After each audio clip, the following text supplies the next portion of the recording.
Hola a todos, bienvenidos a mi canal. Soy Mónica López, nutricionista certificada en nutrición clínica por parte de la Sociedad Europea de Nutrición Clínica y Metabolismo. Y el día de hoy quiero hacer este video para que puedan tener mayor conciencia de cuál es el gran problema al que nos enfrentamos todos los días, tanto en consulta externa como en hospitalización, y esto es la desnutrición, que muchas veces inicia en la comunidad, pero la vemos como desnutrición hospitalaria. Así es que no te pierdas toda la información que te voy a dar, porque nadie está exento de llegar a tener el riesgo o incluso de presentarla y complicar la enfermedad por lo mismo.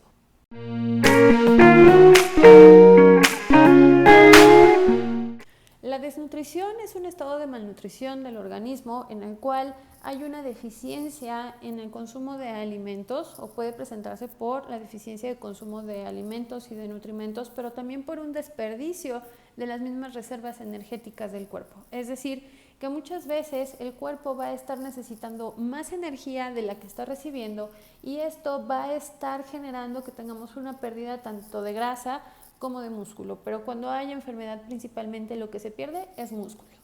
Para que nosotros podamos determinar si hay un riesgo o no, lo que tenemos que hacer es tamizar, y normalmente son herramientas súper sencillas y no necesariamente debes de tener la herramienta, sino nada más hay que hacer dos preguntas principales, que es si has perdido peso de forma involuntaria en las últimas semanas y también si ha disminuido tu consumo de alimentos. A partir de ahí tenemos que hacer también obviamente lo que es pesar y medir para poder estimar IMC, que normalmente es un parámetro que tomamos como riesgo nutricional. No estado nutricional, es completamente diferente.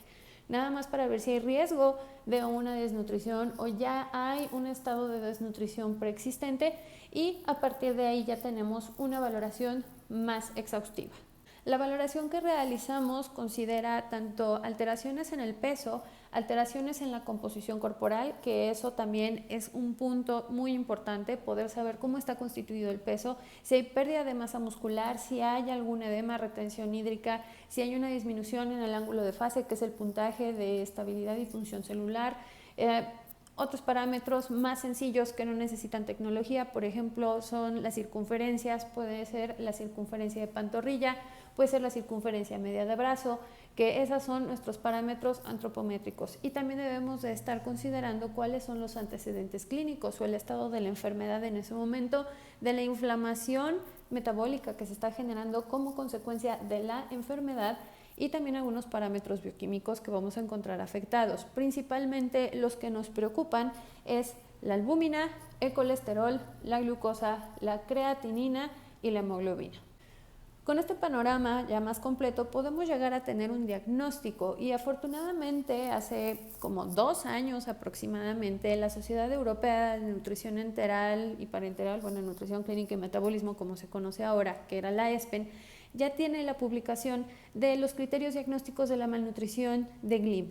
Y con eso estamos considerando todos los datos que nosotros tomamos en la valoración, incluyendo los dietéticos, porque también debemos de saber cómo ha sido la ingesta de alimentos, cuáles han sido las intolerancias del paciente, si ha tenido problemas gastrointestinales, etcétera, etcétera, etcétera.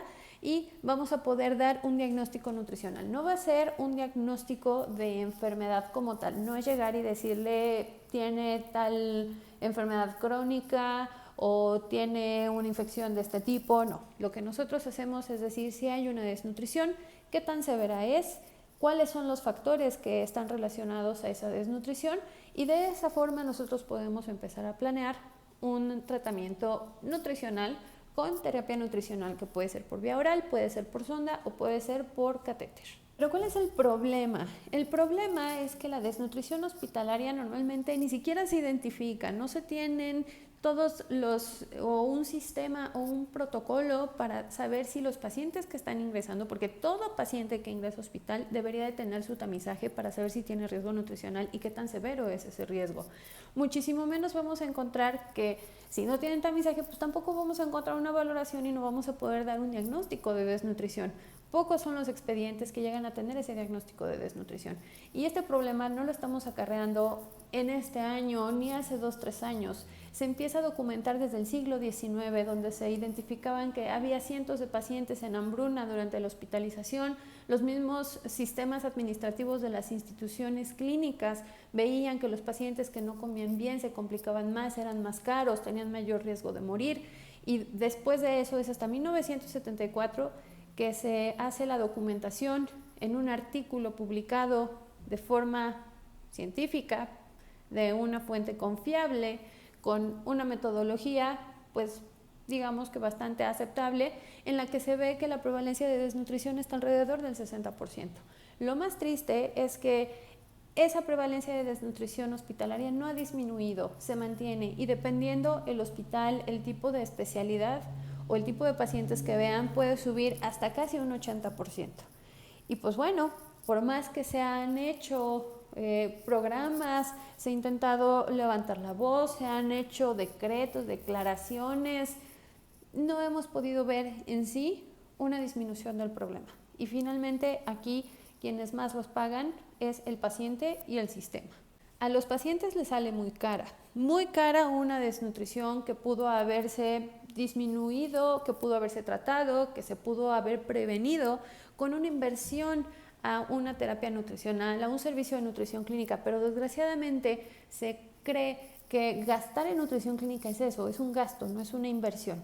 He visto muchísimos casos que son idénticos en muchos de los factores que podrían ser factores pronósticos, y los pacientes que no reciben la terapia nutricional o la reciben de forma tardía se complican muchísimo más que los pacientes que la reciben de forma temprana. Ejemplo muy claro, un caso que tuve, mismos cuadros clínicos de 2 pacientes diferentes.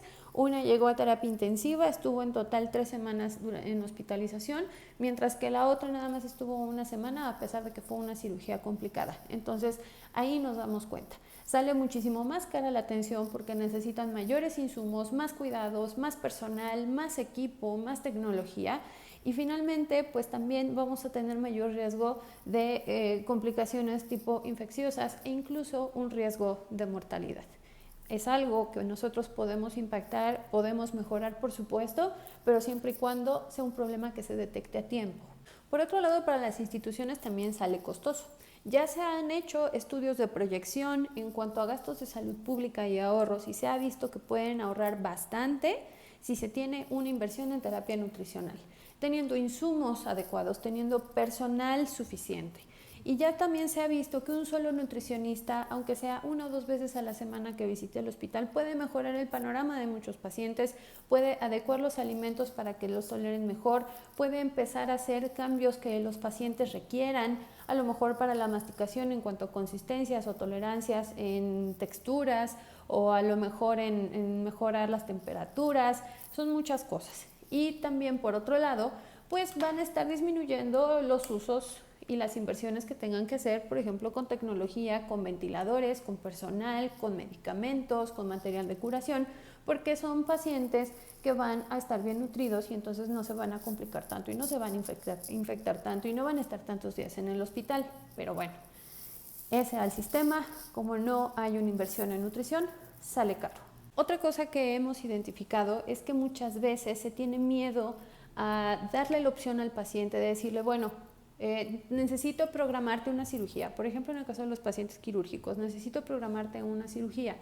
Y pues el costo va a ser tanto van a ser los honorarios, tanto va a ser de hospitalización, tanto va a ser de esto, tanto va a ser de esto otro. Y entonces no consideran nutrición porque creen que es algo caro, creen que va a ser un gasto más para el paciente. Pero aquí el problema es que no le están explicando a ese paciente que en vez de que sea un gasto va a ser una inversión para que esa estancia hospitalaria sea muchísimo más económica en cuanto a días de hospitalización, en cuanto a días, utilización de insumos, en cuanto a necesidad de personal, de especialistas interconsultantes. ¿Por qué? Porque nosotros lo vamos a poner en las mejores condiciones para que tengan una recuperación más rápida. Y por ejemplo, en pacientes de la terapia intensiva, una vez que ingresan, porque muchas veces es por urgencia, no porque sea algo programado, a menos que sea una cirugía que se complicó, Pero en el caso de los pacientes en terapia intensiva, cuando se inicia la terapia nutricional de forma temprana, dentro de las primeras 48 horas de su ingreso, también se ha visto que tienen menores días de ventilador y menos tiempo en la terapia intensiva, que ese es lo más caro que puede haber en un hospital. Entonces, aquí lo que nosotros estamos buscando también es que el paciente entienda que la nutrición es una inversión. Es muchísimo más barato invertir en un soporte nutricional caro a invertir en estar pagando todas las complicaciones y todo el tiempo de hospitalización que se da una vez que se establece la desnutrición. El paciente empieza a complicar todo el cuadro clínico. Por esto se han hecho varias declaraciones internacionales.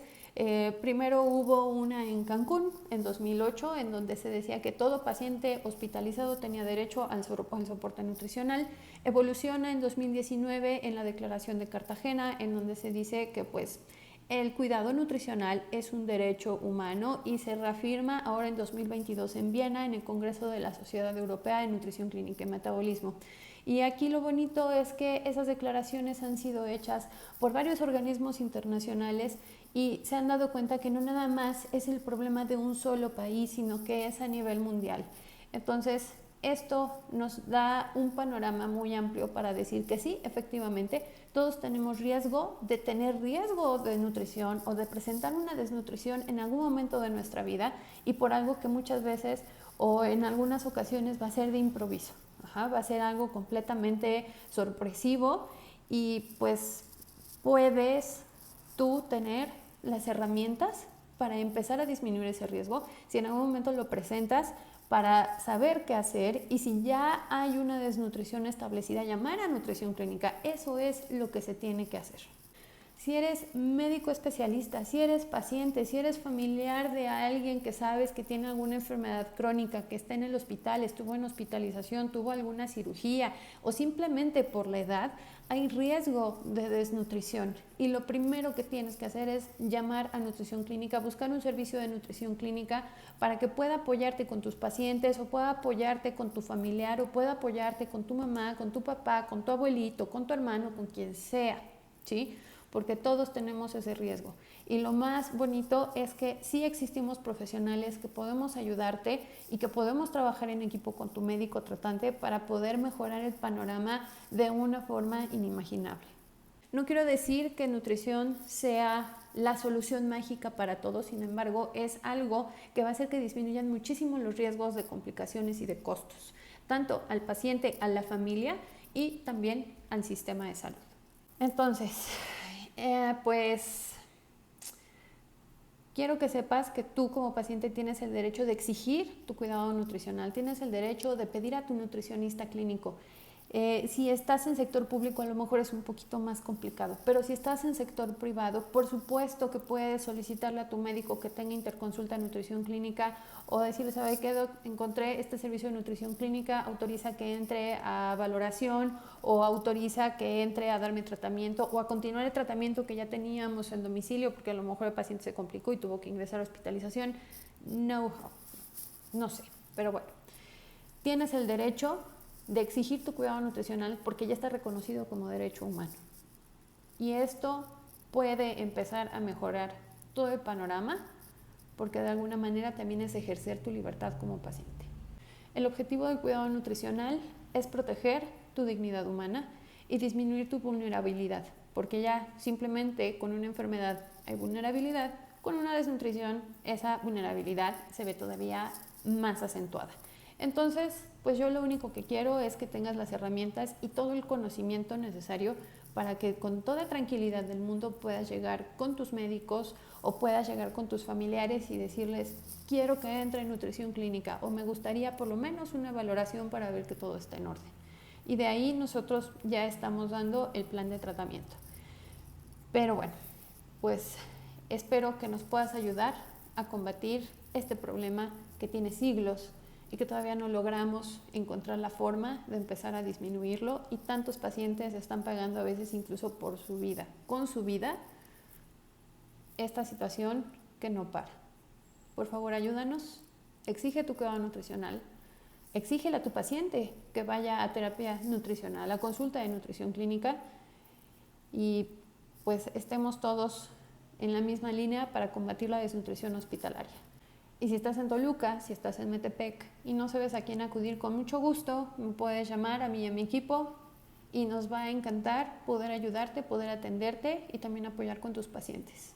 Muchas gracias por quedarte hasta el final de este video y pues espero que nos puedas apoyar exigiendo tu cuidado nutricional y combatir.